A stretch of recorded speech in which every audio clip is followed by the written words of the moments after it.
Kobe Bryant jersey to honor his friend at number 8.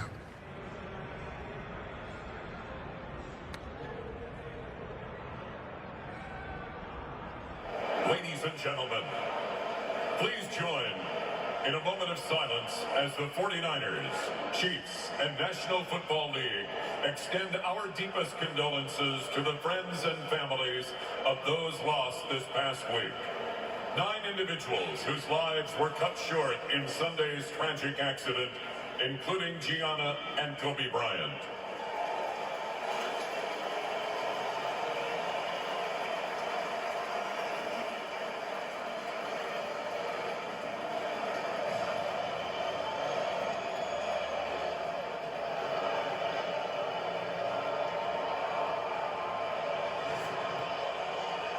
Greatest of all time.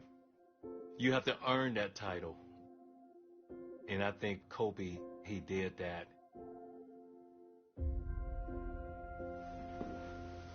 He changed the game, he changed the world, and he did it the right way.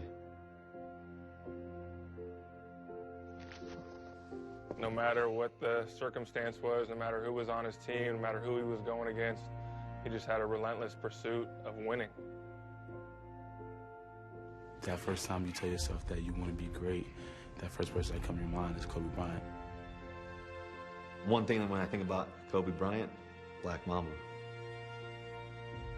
I would just say relentless. GOAT. I wanted to be a Kobe Bryant in the NFL. There's only a few people in the world in sports that impact and influence the game the way that Kobe has. Despite him being gone, he hasn't left us. I'll never forget how he inspired me, on the football field. I just felt like this guy is going to be probably one of the best basketball players to ever play the game. And, man, he never let me down. Kobe grew up in Philadelphia, and he was a huge Eagles fan. He came and spoke to us as a team. He said he had this mentality that he wanted to make the other person, his defender, question their chosen profession. He wanted that defender to feel like, man, it probably would have been easier to be a lawyer or a doctor than it is to guard Kobe Bryant. That still to this day gives me chills. There's one real moment that kind of stood out to me more than anything else. It was a softball game. Kobe hit a long ball one time. He ran around the bases. Next time he got on third base, and I was playing third at the time, and we did the hidden ball trick. And I snuck up behind Kobe. He didn't know I had the ball. Tagged him, hey, Kobe, you're out. NBA legend Kobe Bryant has died in a helicopter crash in Southern California. As an athlete, I've never been impacted more as someone in my profession than Kobe, even though we played different sports. I went home, kind of watched a bunch of interviews of his, old interviews, some of his old highlights, and just kind of sat back and kind of reflected on the impact that someone that I really never met had on me. To me, he was immortal.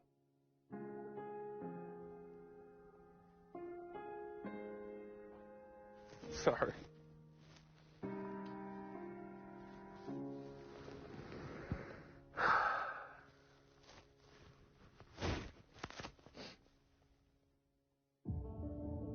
If I could meet Kobe Bryant in person, first thing I would say is thank you. The thing that ignited the love for Kobe is just his passion.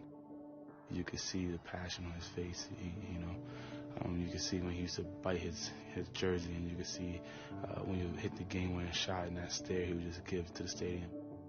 Everyone knows those moments where they would fade away and they would shoot at the trash can and yell Kobe, and that's kind of where it all started for me. I know that Kobe would want us to live on the Mamba mentality. And so, Kobe, I'm going to do everything I can to keep the Mamba mentality going. Thank you, brother.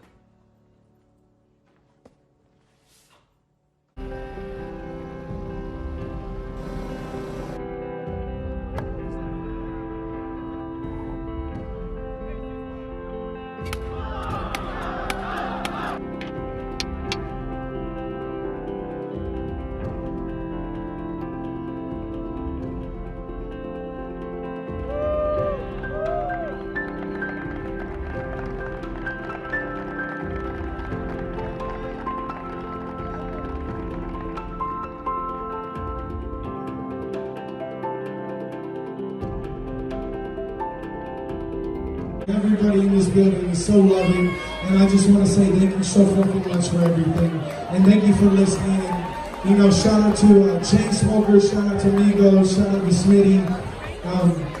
Let's get fucked up and let's forget about all the bullshit for one night, 2 nights, and just fucking relax. My name is Austin Richard Posey, and I thank you so very much. Thank you so much.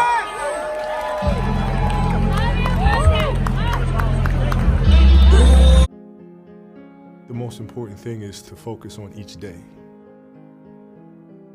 With something like this that's so monumental to achieve, you start getting overly excited and thinking about what that feeling will be like. You start anticipating that pressure moment to arrive.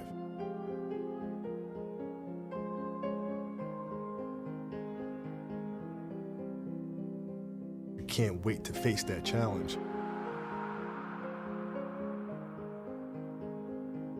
That's dangerous. You gotta focus on Monday, you gotta focus on the Tuesday, focus on the Wednesday, and let that end result take care of itself.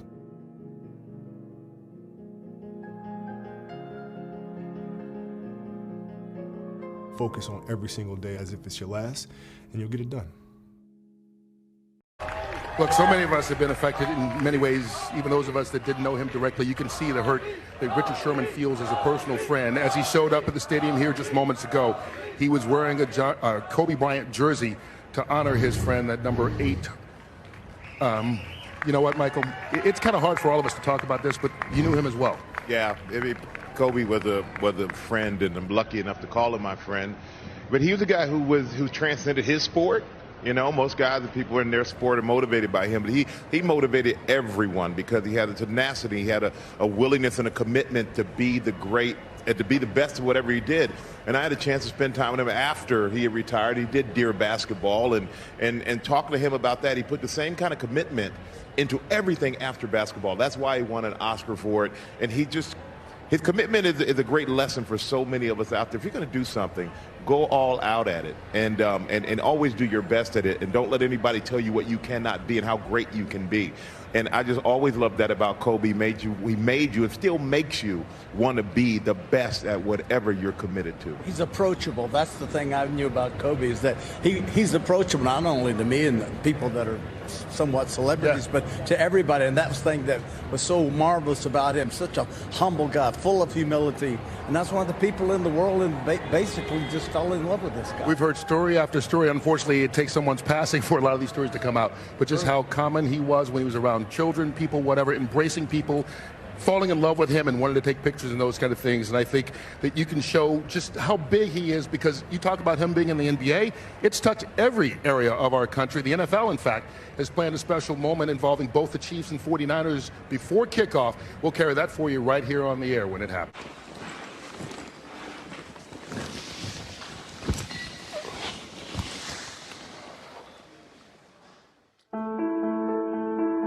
Dear football, from the moment I started lacing my dad's cleats and catching imaginary game-winning interceptions in the Super Bowl, I knew one thing was real.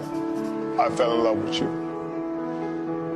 A love so deep, I gave you my all, from my mind and body to my spirit and soul. I played through the sweat and hurt, not because the challenge called me, but because you called me. I did everything for you, because that's what you do when someone makes you feel as alive as you made me feel. I want you to know that I've savored every moment that we've spent together, the good and the bad. We have given each other all we have. We love you, Kobe. We love you, Gianna. Love always, Richard.